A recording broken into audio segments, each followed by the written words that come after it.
All right, so I thought we'd do something fun today. It's Sunday, but MAGA's anger takes no days off. So why not react to some MAGA TikToks made about me? I post on TikTok every day. I've been doing so for around 5 years now. So I get quite a bit of flack from MAGA on the platform. And so I've compiled 4 different TikToks made in response to me, and I'm going to react to them and we'll respond to them and fact check them. So let's have a little bit of fun here. And let's start with this video. And let me just give you a quick disclaimer. All of these people are insane and out of their minds, and I think you'll see that as the video goes on. Let's just start here, though, and dive in. Democrats have responded to the Trump administration indicting a sitting Democratic member of Congress. You really hate this country, don't you?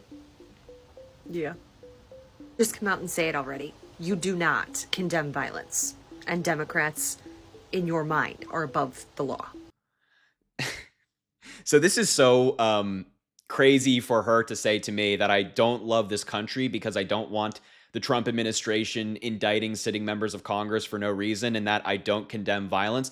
Let's just start with the not loving the country. What an insane claim to make. I'm simply in that video arguing that the Trump administration, as I just said, shouldn't indict people unnecessarily. The case involving the Democratic rep who is indicted by Alina Habba and the Department of Justice has witnesses on the ground who completely contradict Donald Trump's administration's argument, and there's video footage showing contradictions there, and that the Trump admin argument is not as strong as they're making it out to be. And also, the idea that we as Democrats don't condemn violence is remarkable because they are the party of January 6th. Like, do y'all remember this day? Do you remember Donald Trump pardoning all of these people, calling them wonderful people, patriots who just love their country? Do you remember that? Because all Democrats condemn that. All Democrats condemn violence against anybody, but I'm pretty sure it's the Republicans who have tried to rewrite the history of this day and defend the people who participated in it. So we're just going to start right there. You can kind of get a sense of how crazy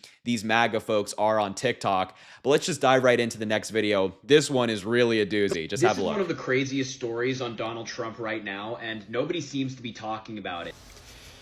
Just for some context, that video I made is about Donald Trump's crypto dinner, which was brazenly corrupt, yet for some reason, Republicans still defend it. So let's hear what this political genius has to say, shall we? Hey, Hair Bear, I think you've got a couple things confused, okay?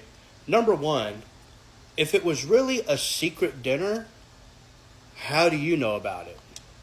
I don't think they would be giving out that information. And number we're really working with not much here, folks. It's a secret dinner in the sense that no details about the dinner were released. They didn't release the attendees list. They didn't say what was discussed. They didn't even have cameras in there to see what Donald Trump was saying to these people. That was it.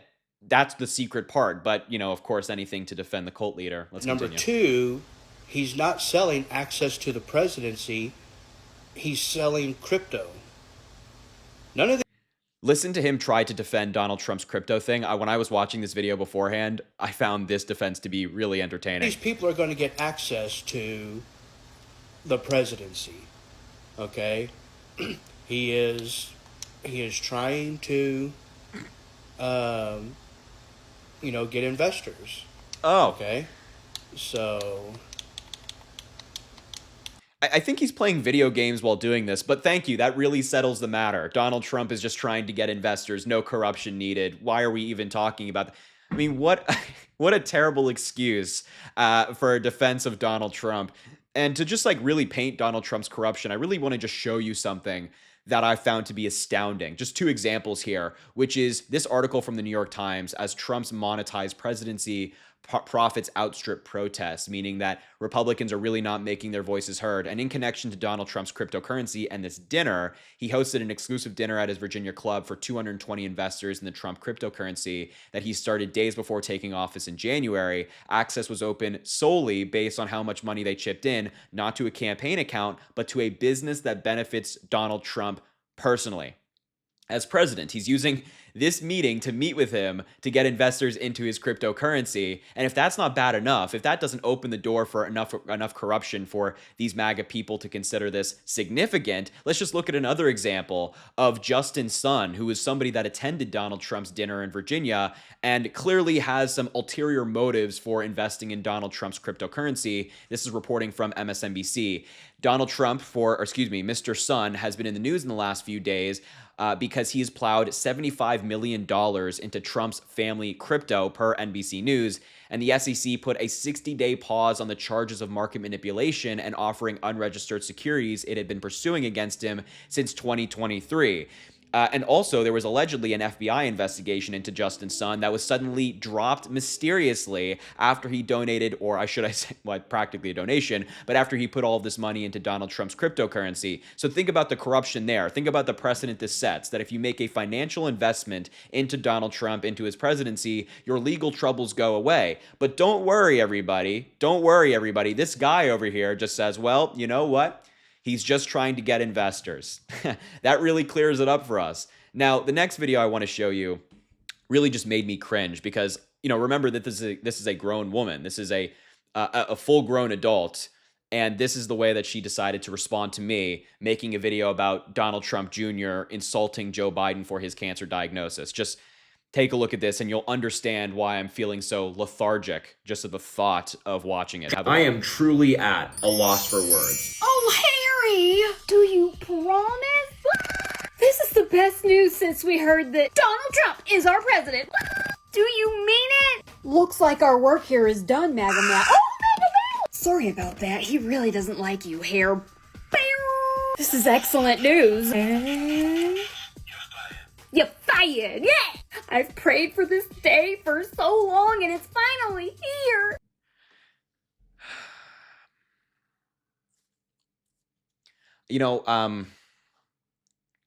There's nothing to debunk here. There's no argument to refute. I just wanted to show you this video to show you just like how crazy some of these MAGA people are. Once again, this is a grown woman who maybe has a family, maybe does not.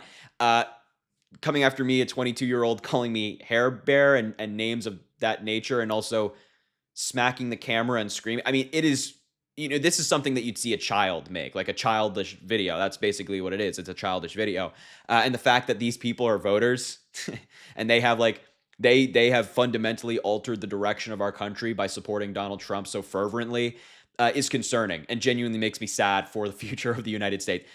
Just wanted to show you this to give you a sense of how crazy some of these MAGA people are. I can feel you cringing at home watching that video. And let's move on to the last TikTok I want to show you. Already off the bat, this scholar, sense of sarcasm here, has issues with Joe Biden. So let's hear what he has to say, and we'll go from there. Since I'm on a roll of being right all the time, let's go into something else. If Joe Biden was so sharp and with it and was running the White House, how come he needed Autopen on the majority of everything he signed?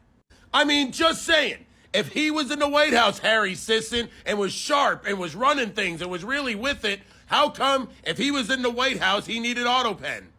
If he was doing his job every single day, why would Autopen be enacted? All right, you kind of get the idea. He repeats this same talking point for genuinely the next 30 seconds. He just says it over and over again. And I find this argument that MAGA has been making recently to be so pathetic. I could say it more eloquently. I'm just going to put it out there very simply. I think this is pathetic because it displays a complete lack of research, of knowledge, of anything involving politics, because the Autopen has been around for a while now. And I just want to clear up before we dive into this that there is no actual number on the amount of orders or bills or executive orders or whatever it might be that Joe Biden used Autopen on. There's no number. So when he says the majority of them, he has nothing to base that off of.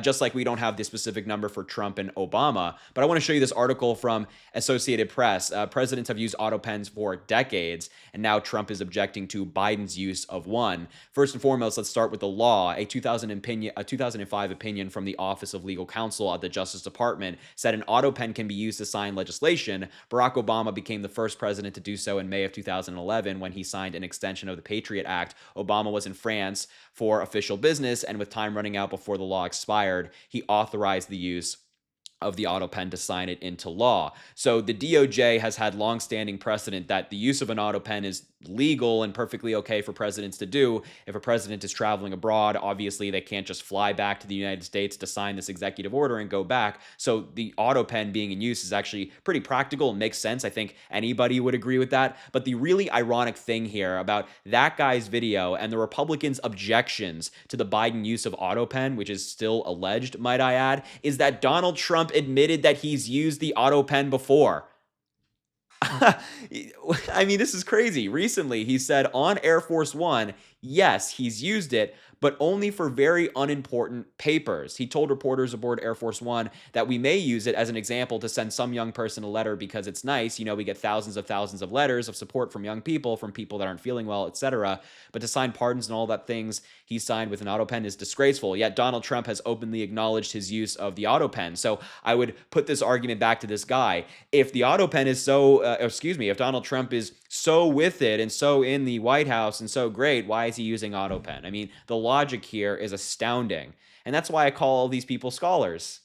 Because, it's just not great. We're not dealing with the sharpest tool in the sheds, especially over there on TikTok, but generally in American politics. So I just wanted to have some fun today, respond to some of these videos, and have some fun poking at these people on this lovely Sunday. Let me know if you want another video like this. I have plenty more videos to respond to, but I will leave it there. Thank you so much for watching this video. I appreciate you being here. Make sure to subscribe to the channel down below. It goes an incredibly long way. I really appreciate it. Also, drop a like on the video and comment. Let me know what you thought about this. Let me know what you thought about these arguments. And as always, I really, really appreciate you, and I hope you have an amazing rest of your day.